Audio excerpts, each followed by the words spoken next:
Well, it finally cooled down a little bit, so I was able to finish the build. Interested? Stay tuned.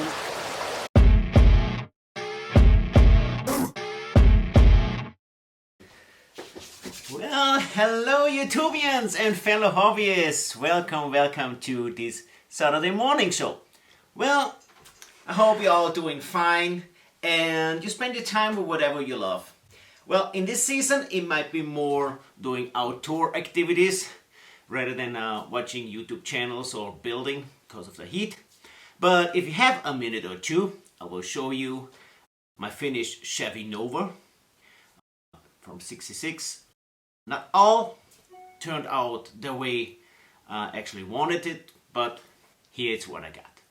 The most important thing, of course, is my license plate, because that thing should be street legal, right? I opened the trunk and hinged the lid. The channel from the hinge has a rubber inlay that friction helps to keep the trunk lid in open position. I showed it once in a video. Since the trunk was visible, it was just a given to put something in the trunk. Therefore, I scratch built a fuel cell and put a battery in the trunk as well. A roll cage was made.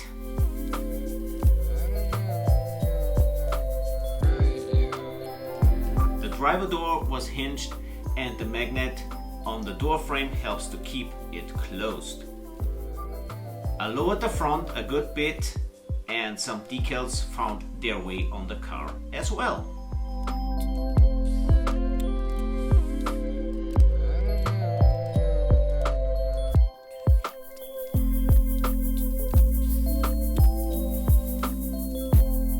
I modified the engine next to some details.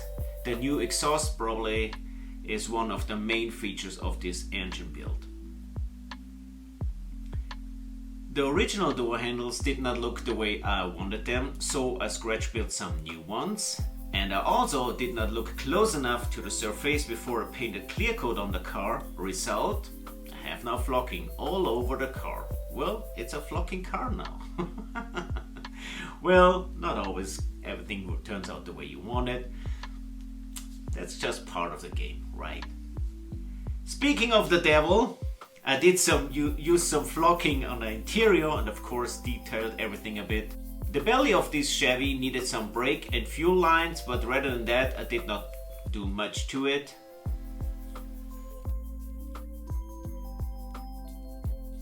And so here you have it. That's the Chevy Nova '66.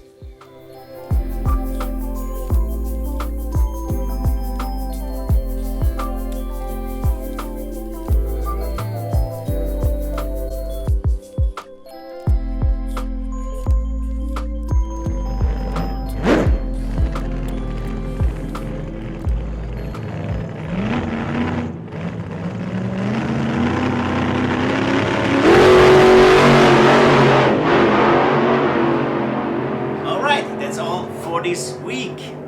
For my next build, I was actually inspired by a visit in a car museum, and they had a Formula One car which looked actually like the right out of the sketch of a cartoon book. It had like 4 wheels on front. It just looked really like one of those funny cartoons, you know. We had a cartoon where like they always did races in the cartoons, and they had like these cars where they push a button and then a hammer comes out or stuff like that. So it looked like a car like this. And so it happens that just recently I found online that exactly this car was built by a model, by a kit company. This is Tamiya, and I think maybe some other do it, and it's called the Tyrrell P34. And I think that car is just ridiculous funny. So that's gonna be my next build. Have a fantastic week. Have fun with all what you're doing. Bye y'all.